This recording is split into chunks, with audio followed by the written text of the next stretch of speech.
So in 2025, there are a lot of things that don't make sense. And to me, what makes the most sense in Trump's 2025 America is the rise of MAGA conservative right-wing rappers. They want rainbows in the classrooms and 15 different bathrooms and white guys that hate black dudes. Where the patriots set, red MAGA on the hat. Yeah, it's like that and we ain't turning back. Hang them up high and sun down. Leave them swinging so the folks all know. Joe Biden was just sharp as a tack, then have Kamala follow the aftermath and try to convince and garner the votes of black. Will get her life taken riding on a train by a nigga when she's repping black. What did you say, nigga? You got guys like Tom McDonald, Forgiato Blow, and I'm pretty sure there's a couple of others that I don't want to know about, but I have seen and been hearing about Tom McDonald for some years now, and I just started to discover Forgiato Blow. And this makes a lot of sense to me because conservative white America has positioned themselves as the victims. They thought I'm racist, yeah, right. I'm not ashamed because I'm white. And they started positioning themselves as a victim with the start of the first black president, Barack Hussein Obama. Back in the day, there were rules about things you would talk about publicly. You wouldn't talk about religion and you wouldn't talk about politics, but it just so happened the people who gave these rules to most of America started to be very vocal about their political opinions and their political ideologies once they saw a black man become president. Now, I'm not here to debate the blackness of Barack Obama, whether he's an American, all those tricks and tactics that people like to pull up. I was just informed that our president has finally released a birth certificate. I'm here to talk about the rise of MAGA rap because it makes so much sense to me. As we've seen in the last few years, there has been a lot of angry white people in America. White man, fight back! White man, fight back! Bud Light and Anheuser-Busch. One people, one nation, and immigration! We're honoring the founding fathers who were white. We're honoring all of the great white men who are being smeared. And to be fair, right-wingers have been upset since before Obama became president, but it seems as though when he became president, they turned it up a notch, and that's what led us to Trump. The right is angry. They're always angry. They've been angry since anyone can remember. They were angry when the Union won the Civil War and they had to give up their slaves. They were angry when Reconstruction gave their former slaves the right to vote. They were angry when black soldiers came home from World War I and World War II and insisted on being treated with dignity, having fought for their country. They were angry about jazz music becoming more popular, and then about rock and roll. They were angry when black children tried to integrate schools. The whole history of the American right, whether they called themselves Democrats, Dixiecrats, or Republicans, is a history of rage. And even having, quote,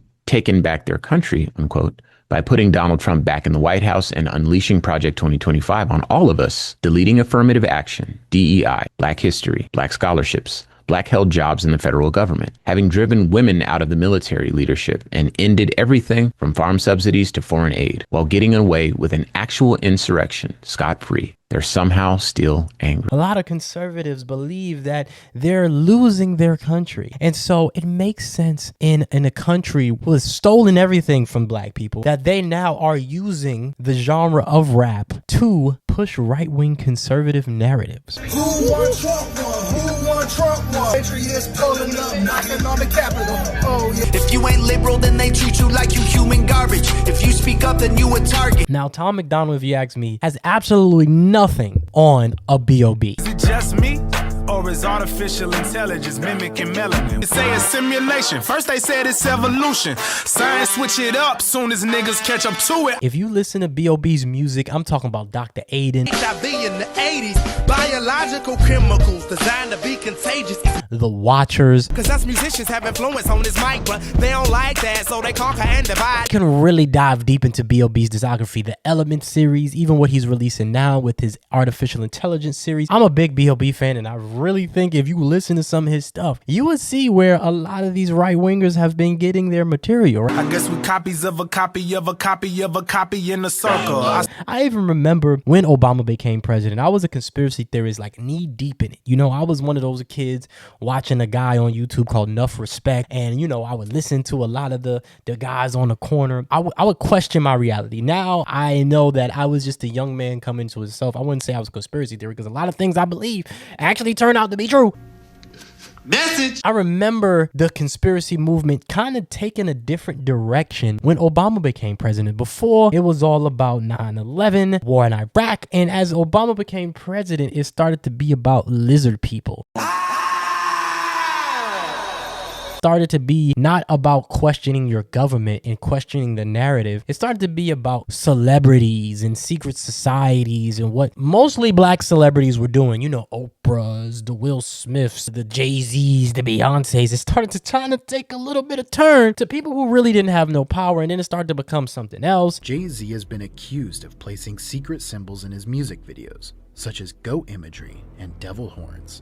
The logo for his own music label. I understand how we got here. I live in South Carolina, and I've watched these race dynamics play out. I was here when they removed the Confederate flag from the State House, and day by day after they removed that Confederate flag from the State House, that flag went from a Confederate flag to now the MAGA 2020 or the MAGA 2025 Trump flag. This video here by Vic Mensa could kind of explain it way better than I can. Shout out to Vic Mensa. MAGA rappers making country songs about lynching. Like, fam, can't you even get your own genre of music to talk about killing us? They want to be us so fucking bad. But I mean, if they ain't nothing else, they pathetic. The guilt is deafening because from a deep intrinsic place of knowing, they understand that they owe their entire existence to those that they've enslaved and oppressed. Very few things in their culture are not the creation of black people. The imitation in the MAGA trap rappers, it got me thinking about the ideological basis in the BBL and the lip fillers is the imitation of African features. And the history is crazy. Sarah Baartman, who was a Khoi woman in modern day South Africa, was used as a grotesque museum display because of her large butt. And shortly after that, Marie Antoinette big bust corset came into European fashion. That was the original BBL. Like, they've been trying to become us. Because a huge part of the DNA of hatred is obsession. And a primary part of the DNA of racism is jealousy. Fixation with genitalia, with athletic ability, artistic ability, science and architecture of Egypt and the Aztecs. So as the hatred and the racism reaches a fever pitch, peep how the imitation do the same. So this video shows you how a lot of American black culture has been stolen, has been taken from. And like, not to be the too woke friend, but like literally everything that is popular and trending right now has just been stolen by a black person and repackaged by the whites. Their beloved country music, as Beyonce has showed you. The cuisine, the barbecue, the fried chicken, the Jack Daniels. Call it the remixing of a story, right? I've learned when I moved down south and I got a real proximity to wealthy people, and I started to go to school with people who had real wealth, who were coming to school with BMWs. You know, New York City, when you live in New York City, you're living in one of the most segregated cities in the world, especially when you actually live in New York City. And I'm talking about New York City before gentrification. I gotta remember that my city is very different than what it was when I was growing up. It was a thing called white flight that a lot of people left the city. So I really didn't go to school with white people. I went to school in the South Bronx. I went to school in Harlem with a lot of black Jamaicans, Puerto Ricans, Dominicans. I didn't really go to school with white people, not even Italians, not even people that saw themselves as Italians, or not even people that saw themselves as Jewish. Those were in different areas. Now, of course, you got different parts of Brooklyn, Long Island, and Staten Island where a lot of those people live, but majority of people in the Harlems, in the ghetto, so to speak, they kind of removed themselves. So when I started going to school in South Carolina, I started to see white suburban America, and a lot of the times the wealthiest of kids that I went to school with, they had problems. They were doing drugs. They were trying to pretend they were something they really wasn't. And I started to really understand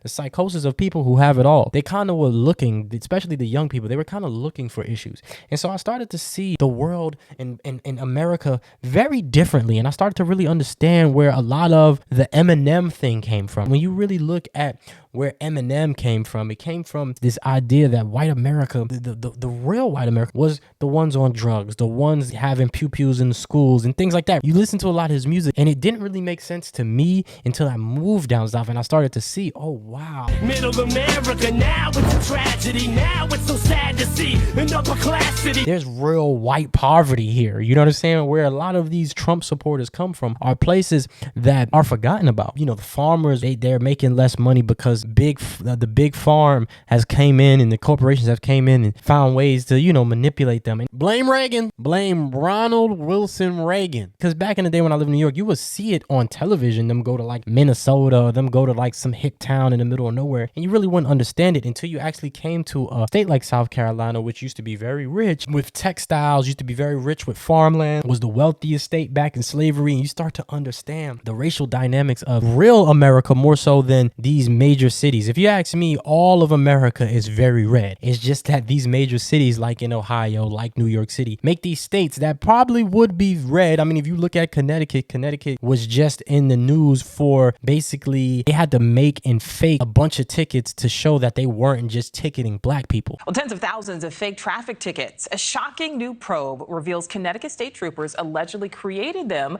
to avoid claims of racial bias. New Jersey, Maine, Connecticut, Vermont, all these places that are blue, just like Oregon, that are thought to be very liberal, are very racist. So if it wasn't for New York City, if it wasn't for Cleveland or Cincinnati, a lot of these big blue states would actually be voting red. And so these guys like Tom McDonald and Forgiato Blow, they're doing what they tell rappers not to do. They always tell rappers, don't speak on politics. It's said to not be beneficial to you, to where, you know, you'll lose a lot of endorsements, you'll lose a lot of this, you'll lose a lot of that. But it seems as though it's working for the Tom McDonald guy, it's working for the Forgiato Blue, who is going to these rallies. MAGA supporters out here, people who love God out here. Going to these Trump rallies and making songs for Charlie Kirk and I am Charlie Kirk, I am Charlie Kirk, Charlie. Making these anthems about lynching people. But if you do, bitch, won't hang you in a fucking field. You hear even a Jason Aldean try that in this small town. America is starting to look at itself, right? Because racism, they always say we never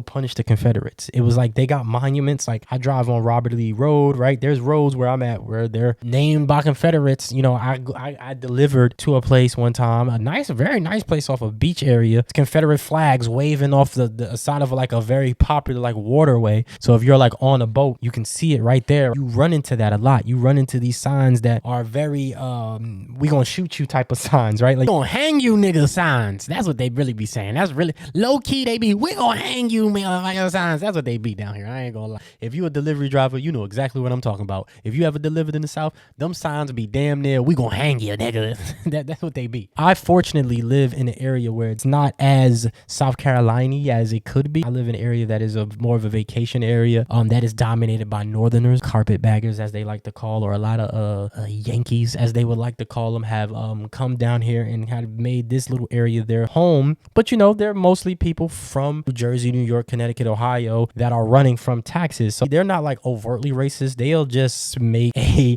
private school and go to private school. You know what I mean? Like they don't really, you know what I mean? They don't really mix in with the people. So, you know, I fortunately live here, but I saw it a lot when I lived in Columbia, South Carolina, which, you know, you got West Columbia, which, you know, crazy. There was a place called Maurice Barbecue that as soon as you come into Columbia, they got a big Confederate flag in like their business, like that's like their thing. And you know, I worked for a couple of companies that were like, yeah, you know, you've been in some very uncomfortable situations. These people are speaking for people who feel as though they are now the victim. I don't care if I offend you. I was put here to upset you. They want war, they don't want peace. They want defund the police. We the people won't stop his MAGA nation till they kill us. They have maneuvered themselves into this victim position. You know, they're going against DEI and wokeness, and they're going against mainstream narratives, which is kind of crazy to me because it's usually, if you look at the economics, if you look at CEOs, they're majority white men, and they're the ones that are pushing these DEI or these woke things, and black people and brown people get the blame. We're going to take our country back. ICE is running through all these different communities, going to construction sites where people are just trying to make an honest living, and they're taking people and they're separating people from families, and there's all different type of horrible stories that are going on. So it makes sense to me that you see a rise in this. Hope you got your bags packed, 'cause you're about to get deported. Oh Lord. I don't think anything else makes any more sense when you look at the obsession that people have with black people, have with brown people. Like literally house music. Everyone's obsessed with house music now, and it's like,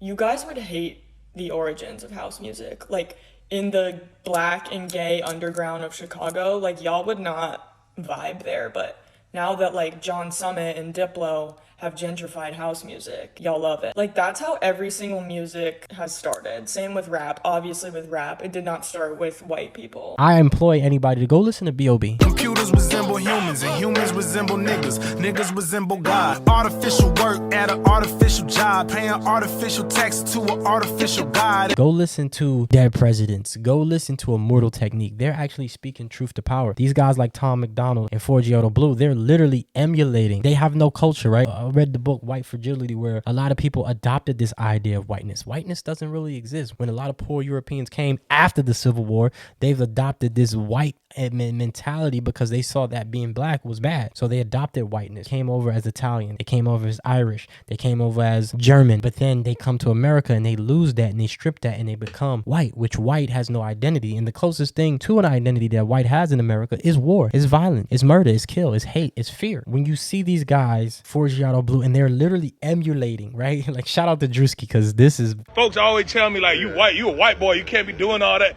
I grew up on that side. On that side, yeah. But I was raised by these folks. Are you a rapper, singer? Rap artist, 4G Blow. FORGIATOBLOW. I was showing my wife and she's like, oh my God, is that Drewski? And I was like, no. And you run into a lot of these guys that have the bravado of, being a thug or whatever that may be, because they may have grown up on a trailer park, or they may be in a biker gang, or they may play football with the brothers. Or see a lot of these frat boys that are in love with the Waka Flockas, right? Waka Flocka used to come around Columbia, South Carolina a lot and hang out with the frat boys at USC, and he used to just be walking around and they love it. I think Tom McDonald said that hip hop was designed and created to destroy white people. The demographic for hip hop is like 19 to 35-year-old white American youth. That's the primary demographic. It almost seems like there is a conscious effort to sort of destroy and dismantle and dilute that generation. What? Hip hop has done more damage to black and brown people than racism in the last 10 years. But then you got Tom McDonald saying it in reverse about, and it's just like when you position yourself as the victim because you really have no problems. If you look at the economics, it seems as though black wealth is dwindling and white wealth is getting more. And of course that may be because the 10% makes up for 50% of the spending. That 10% it has all of the wealth, while the bottom 50% has none of it, right? Maybe that's the case, but these guys are speaking for people who feel as though they've been left out. And it isn't because of DEI. That's what rich, wealthy, white people want you to think, that it's the brown person's fault, or they want us to have this culture war instead of a class war. Just a reminder that the billionaire elite wants us fighting a culture war, not a class war. Right now, the people in power are trying to start a civil war, and they want us to have a culture war, not a class war. When someone asks, what is a woman? They're trying to start a culture war, and they want to distract you from the fact that 0.1% of this country owns 5 times as much wealth as the bottom 50%. These guys are servicing a need. They're servicing a market. There's a demand for people to speak up. And so Tom McDonald, 4G Blow, have positioned themselves in to fulfill that void. Argue to say that our song is actually the total opposite of that. It's empowering people. It's hopefully encouraging people to stand up and speak their mind. Because let's be real, who are the number one consumers of hip hop? So why not get your hip hop without all the guilt, without all the you can't say the N-word, with all of those this, even though 4G Blow has said the N-word, making songs about lynching and all of these different things. This makes sense to me. I'm a big Back to the Future fan. I have the Back to the Future soundtrack here, one of my favorite movies. But in Back to the Future 2, there's a timeline where Biff, shout out to Biff, right? He goes back, he steals the almanac, and he becomes the president. And I feel like we're in this timeline.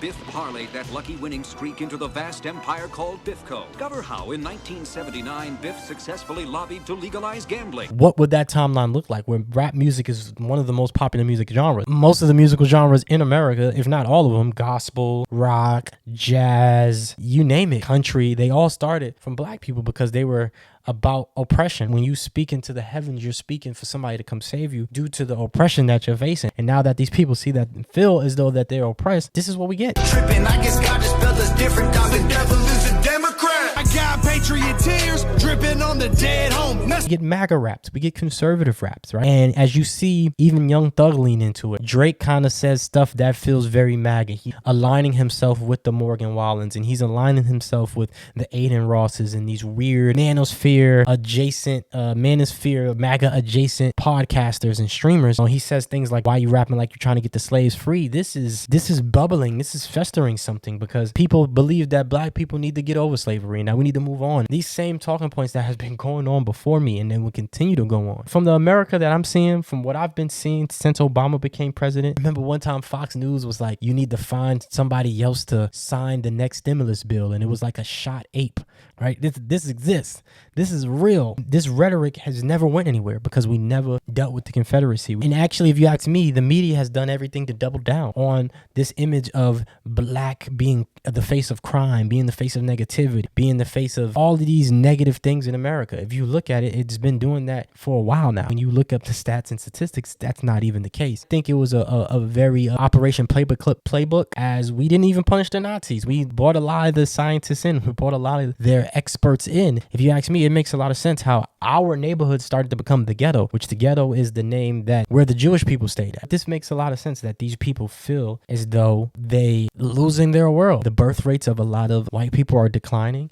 They think that there's this great replacement theory that it's happening. They somehow believe that black folk got the power. And the reason why I mentioned the conspiracy thing is because some way, somehow, it was switched from the government and questioning the government and government officials to like Obama, Oprah, Will Smith, like it, right? So these people believe for some reason that these like rap music and all the things that are pushed by, who owns the labels? Black folk don't own the labels. So they have this idea that all of these things are attack on whiteness. So if you let these MAGA rappers tell it, the white males are the ones that are receiving prejudice and the white males are the ones that are receiving racism on the other end of racism. You know, if you let them tell it, you know, there's a war on the woke mafia and the DEI and all these things are attacking specifically white straight males or the nuclear family. I remember I had this coworker, and I'll leave you guys here. This was years ago. He really tried to tell me he's experienced more racism than I have because every time he got into a situation, right, the one example he gave me is he didn't have his ID and he didn't have like